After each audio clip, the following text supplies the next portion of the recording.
Oh, hello there. It is I, Cousin Kenny, back again. I haven't made a video in a while because I haven't bought many toys. Hasn't been much that's caught my interest in a bit. I have bought a handful of loose things, bought a graded guy, but really haven't been, not much has come out that's caught my eye. So there's been nothing to open, so there's been nothing to talk about. Until I got a delivery in the mail. I got a Operation Recall Dark Reaper. So, background for those of you who don't know, I'll do my best. I'm no Ken Po, I am no historian. Operation Recall is an O-ring style action figure line. Carson from 3D Joe's. Some of you may know the giant posters that he used to make.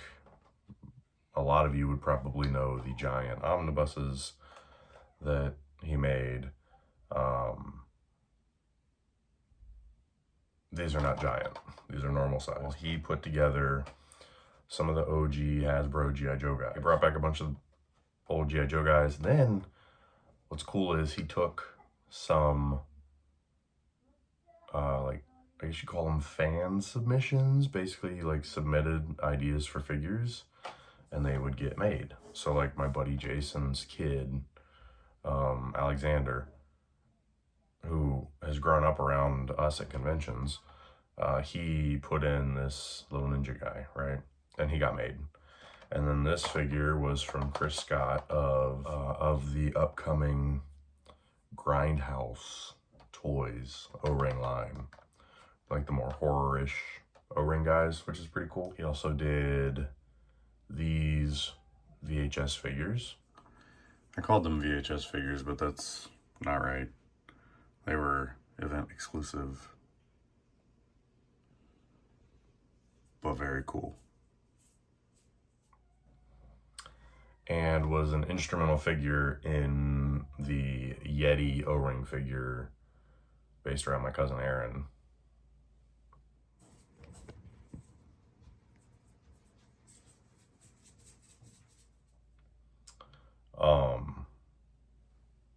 So super cool. Back to Kickstarter. Had an interesting experience with the Kickstarter where, if I recall, allegedly, the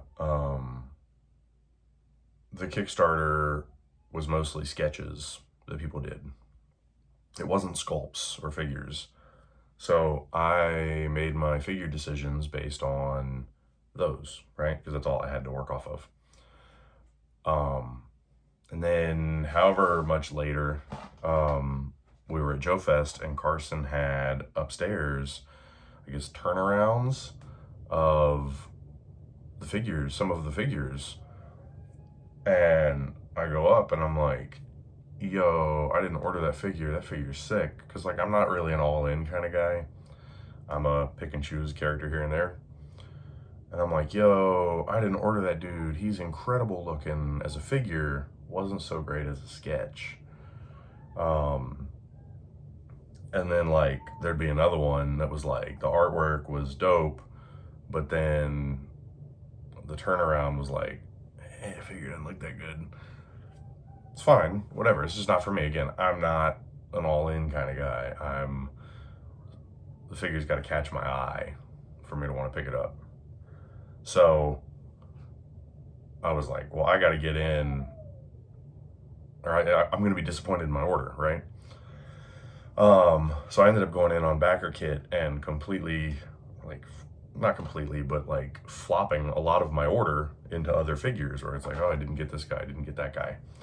anyways, ended up really happy with them. It's broken up into a couple of waves. I think at least 2 waves, maybe more.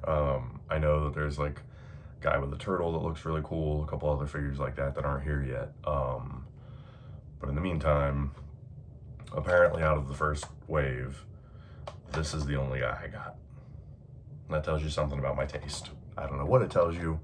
What it tells you is this is all I got out of wave 1. So finally, 85 minutes in, not literally, this is hyperbole, 85 minutes in, let's open a toy. So there we go. We got some very homage-y packaging design. Very sharp, looks great. I love the Legendary Creators back on active duty idea. Here we got more figures on the back. Nice little classic look there. We've got Operation Year 1 campaign medal. We got a surprisingly dark file card, which is cool. When I was reading the file card though, contrary to the belief of some, I am not a toy expert, but I like, back by here by the file card, it says, clip and display using the figure stand. And I looked at this figure stand and it's got like a little slot. Again, not an expert. I don't know if that's been done before, but I love it. That's always been like, that's my biggest problem with like file cards and stuff is, what the hell am I gonna do with this? Like, am I gonna be a giant nerd and have a binder full of them? It's fine if you're a giant nerd with a binder full of file cards, but like, I have a rule where if I can't display it, I don't buy it. And I guess now I have to like carefully open this figure to make sure I don't tear the file card so that I can snip. All right. 485 minutes later, we're actually gonna open the toy. Well, already a longer video than I expected. I was like, oh, it's a figure. He's got 3 accessories. Like, it was gonna take me 2 seconds. Instead, it's taking 9,752 minutes. Is it clear enough that that's hyperbolic? Or are we afraid that someone's going to take that literally too, even though there's a timer on the bottom of the video that tells you how long it's been going? That's cute. So, I'm not an on-card collector, so it doesn't really matter. But my initial critique when I opened the shipping package was that the figure came warped in the box. If I were getting this graded or preserved, I would not be thrilled. That said, packaging is great. Cardstock's nice. One thing I kind of like is that like it seems like it was like just the right amount of glue to hold the thing on. It wasn't easy to come off, but it didn't take like a QR code down there. But the QR code was hidden behind this beautiful little thing. And I don't know what this is. This says Dark Reapers design process by Ron Rudat. This is cute.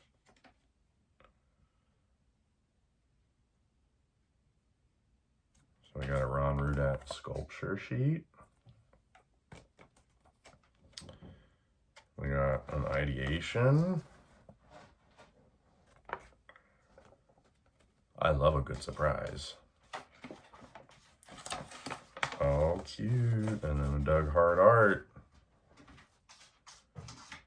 Look at that. That's killer. Oh, color studies. Oh, man.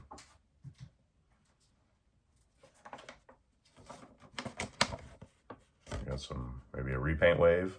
Anything in there catch your eye? That's fun. All right. 4,032 minutes later. The actual toy. I swear to God, the actual toy is going to happen. Not the packaging, not the... Oh, wait, hold on. Let me cut the file card out real quick. I'm just kidding. The actual toy is here. So, there he is. Look at that. Shiny SOB. So, it's got the... Well, I always like that.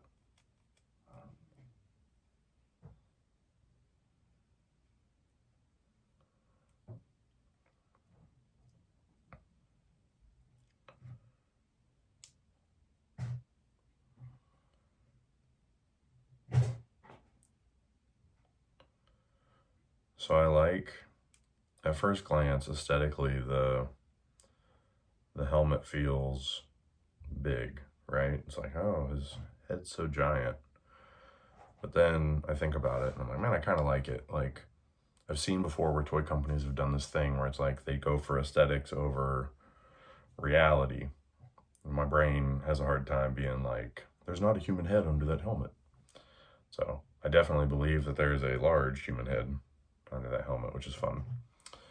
That is not me claiming to be a Dark Reaper. I just think it's nice. All right, let's go. Oops. We put the hand in and the wrist swiveled.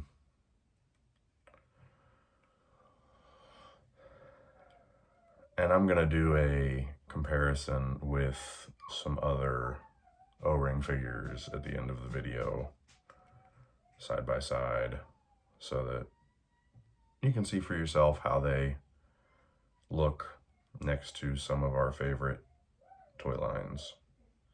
So this gun, I'm having a bitch of a time getting it in his hand. This may go back to my Cyberzoic review that I did and how unequipped I am for the average toy experience. But I hate this gun. It does not want to be held. I've tried entirely too long.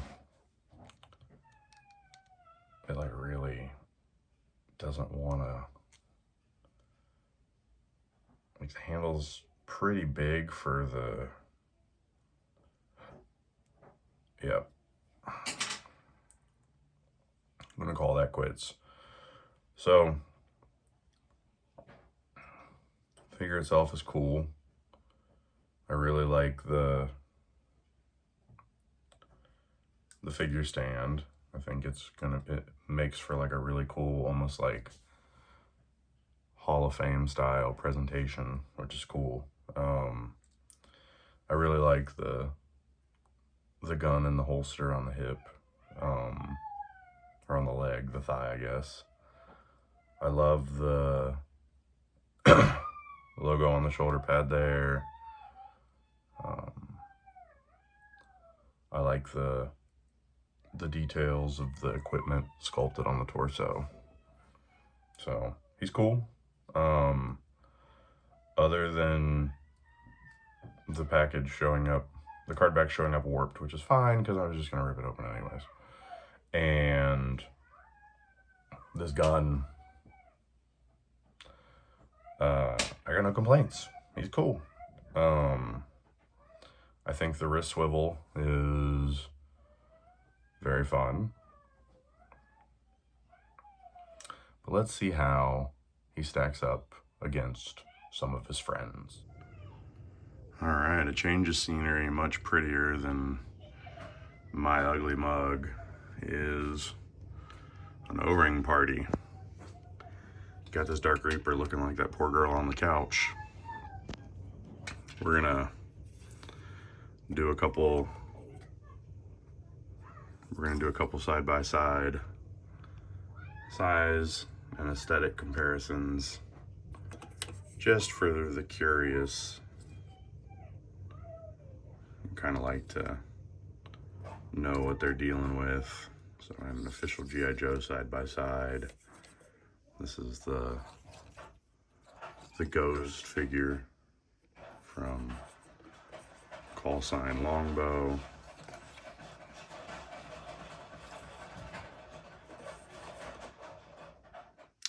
Oh, I do kind of wish that he had a backpack or something. I wonder if any of the other Recall guys have a backpack that I think would fit or look good in there. So there we got a side by side with our Delta 17 friends. It's pretty cool.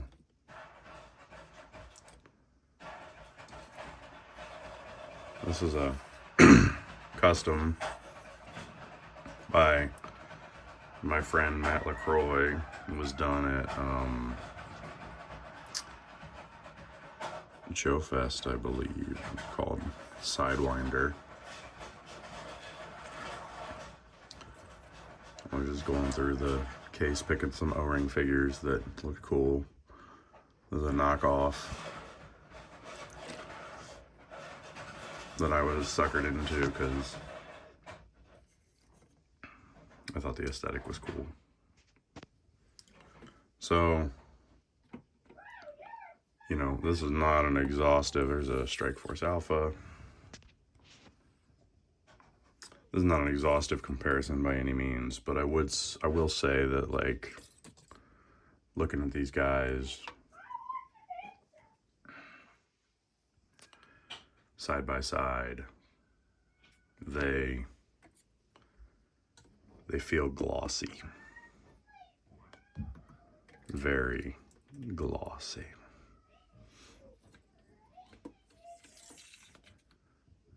Let's give them I'll do this one for the YouTube cover.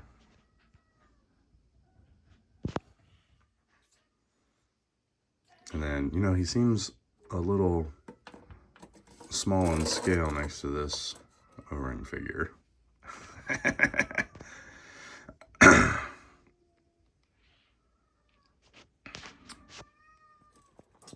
Overall, he has a great package. See if I'm talking about Carson or the Dark Reaper. Haha, that's a penis joke. No, I mean, he's fun. I really like the way the card back display works in the stand. I think that's very cool. Don't know if someone's done it before, but I love it. I've bought and sold enough file cards over the years to know that that's a butcher of a cut job, but here we are. Biggest critiques, I think they're pretty shiny, or he's pretty shiny anyways. And I don't love this gun. And part of me wishes that he had like a backpack or something, just to give it a little extra. I think the wrist swivel is a must. It makes him very fun.